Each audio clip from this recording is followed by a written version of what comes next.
The smuggling fee has already been arranged. The amount has been arranged for, not the payment made, but once they get here, the amount increases. They'll contact the family and ask them for more money. And instead of $1,200, they're going to say it needs to be $2,000. Families of migrants have no choice but to wire the money to the coyotes. If they don't comply, violence follows. The coyote tells me these other guys I've brought across have spoken with their families and they paid. I told you my family didn't have any money. That's why I came over here. Then we called the number the guy from Hidalgo had given us, but nobody answered. The number didn't even exist. Martinez was trapped with no papers, no job in California, and no way to pay off his debt to the coyotes. Chino said, don't worry, there's a guy who comes here, a driver who takes people to Florida. The only driver that comes here takes people to work in the tomato fields. I asked, what's it like? I've never worked in the fields. And he said, So Antonio was taken to Florida in a van, and when he got there, he was locked in a trailer at night and never paid enough to balance the growing debt he was told he had accumulated for his passage, his lodging, his food. He was there for 6 years, and if he hadn't escaped, he would have worked in the tomato fields for decades and never bought his way out. In Florida, in the tomato industry, in the last 15 years, there have been 5 violations of federal anti-slavery statutes. These are laws that haven't been applied since they were written in the 1870s, just after the Civil War. In the infamous Middle Passage of the 350-year-long transatlantic slave trade, something like 6 million people were forcibly moved across the ocean to toil in the New World. Today there are more than twice as many people enslaved in the world as that number. More than twice as many in the 350-year history of the original transatlantic slave trade, including 50,000 trafficked into and across the U.S. each year. This seems to be another thing about the future. It can be a repetition of the past, even of things that we thought we had completely moved past. I agree with those who say that to plan the future we must study the past, but not just to try to anticipate what we might want to avoid.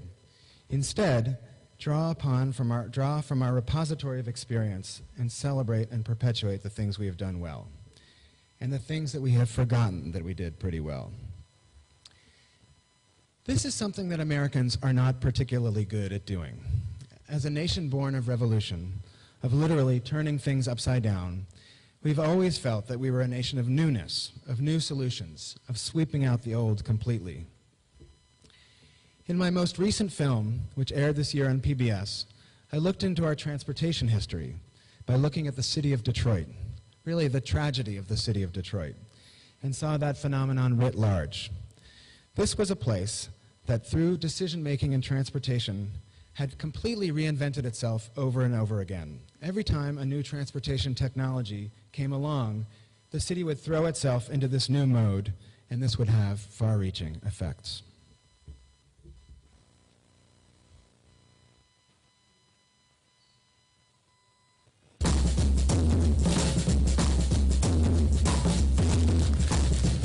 Suddenly, there was this new transportation route from the port of New York up the Hudson River, across upper New York State, to Rochester and Buffalo, to Lake Erie itself, into the heartland of the United States.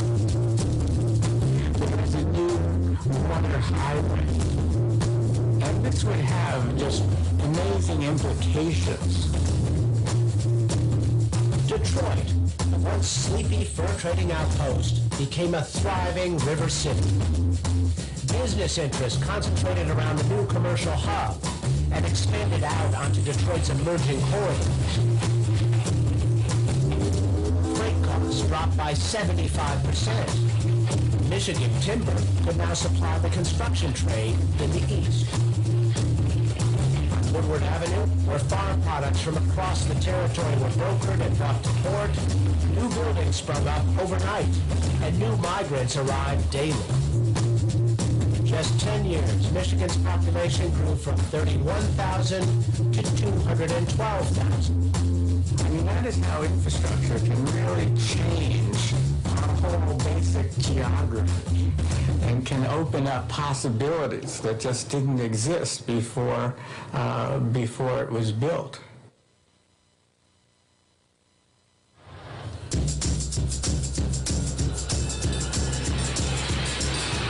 In 1913, the auto industry was still new. It was only literally 13 years old, and people were just pouring into Detroit. And Detroit was the Silicon Valley of America. The city was organized according to these massive and very efficient railroad lines. Where rail lines ran, industries sprang up. Smaller businesses and more jobs quickly followed. Each dot is an industrial enterprise, and you can see the lines that they follow are actually the railroad lines. And then the various neighborhoods of workers filled in close to the lines. In just 10 years, Detroit's population doubled. Woodward Avenue was a bustling thoroughfare with streetcars making stops every few minutes all up and down the line. Where trolleys ran on Detroit's main corridors, commercial districts emerged, and dozens of streetcar lines ran east and west through the neighborhoods.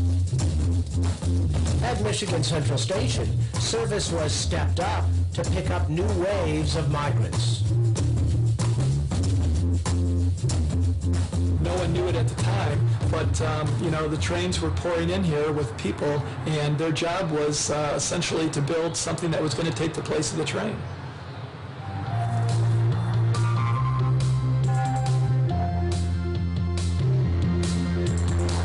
Nowhere in America was there a city that cast its lot more with the automobile. In 1942, just months into the Second World War, the city expanded Davison Avenue to create the M8, the nation's first urban freeway. In 6 lanes below grade, cut travel time across the city by 70%. After the war, the Davison Freeway became one of the first segments in Detroit's vanguard network of freeways. Their design would inspire a generation of highway builders. Detroit freeways were really intended to somehow knit a large metropolitan region together. Sadly enough, they became the great rivers, you might say, for the decentralization, for the fragmentation of the city of Detroit. With the construction of Detroit's first urban highways, the population of the city began to fall for the first time in its history. Detroit reshaped its downtown to suit its prized product, and all up and down Woodward, buildings were raised to make room for more parking. In a trend that would continue for decades, some of Detroit's most storied businesses left Woodward Avenue for new homes in the suburbs.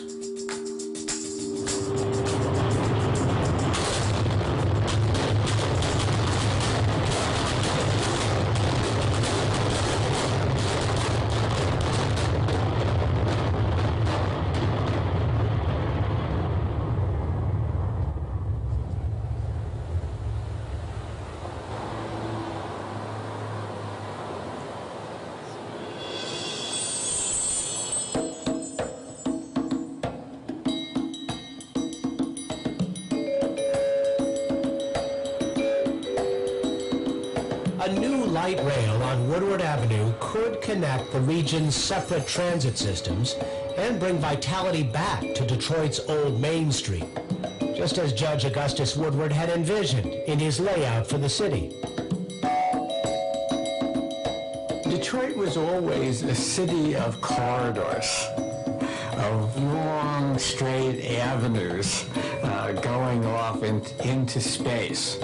Now, these corridors, I think, will become, again, the basic connecting tissue of the city. It is along these routes that we've got the opportunity for the Detroit of tomorrow. The clusters of density, where the churches are, where some of the schools are located, where there are the remnants of retail. Now, if we can capture what they've got, build on them, and then start to connect them along these radial routes, then I think we've got a future for tomorrow in Detroit. If we can integrate all these different transit visions where you have, electric buses, light rail, and high-speed rail all working as one integrated, seamless mode of transportation. That would be my utopian vision.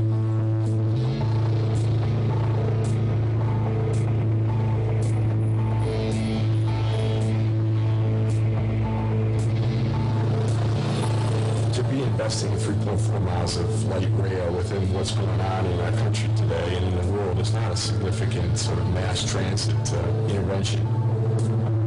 I think it's important, though, because I think it creates the foundation for a different city, Detroit. We think it's a physical linkage, but we think also it will be a social time. I mean, this is going to connect both sides of Woodward, and it's going to burst right through the barrier. Because where can you go? I got to be all right with you because I got to ride this trolley with you every day. You got to accept me because you're around. You got to see me every morning and every evening. So that makes us respect each other, make us coexist with each other. And as long as we can do that, we'll be all right.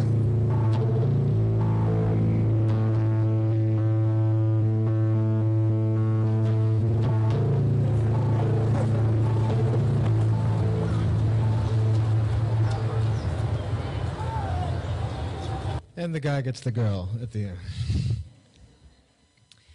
One of the biggest lessons for me from looking at this is the way things do happen in our country, the way change does happen when it happens. It's not usually a linear progression, but it happens in these paradigmatic shifts. And at each juncture, like when we went from canals to rails or rails to roads, it required a major infrastructure investment, which also entailed a major investment in the future. If you look at each of these times when we changed our infrastructure, it was a combination of three things. A new idea, this could be new technology, effective leadership with a long-term vision, and also, lastly, and I think maybe even most importantly, a crisis. In America, when the economy is flowing and the cash is flush, we're not likely to change things. Naturally, making this film, I began to wonder what all this meant in the present context. A lot of things seem to be falling apart in this country, infrastructure-wise, and we certainly do seem to have a crisis. Maybe this is one of those moments for us, a once-in-a-generation moment where things really do shift. And I was thinking about this in Brooklyn after just having come out of the creaky subway, and I'm standing underneath this dripping, rusty overpass, and this kid walks by. This kid with that unmistakable hipster gait, that kind of pelvis first walk that I don't know what that generation eats to make them walk that way. But he's wearing a t-shirt that's the color of root beer, and it's got a white sort of Atari font on the t-shirt. And the words say, "Where is my damn jetpack?" And I thought to myself, that's a really good question. It had been a long time since I was in Mr. Buckite's class and being led around Mount Washington Elementary. And all these things I did, and I lived in Latin America, and I hung out with Abby in Iowa, and I had totally forgotten Mr. Buckite's promise. And I had totally forgotten that that's the way I was supposed to be getting around. And all this stuff as a kid came flooding back to me. And I stood there on the street feeling entitled and chagrined, confused, and remembering this future I was supposed to have.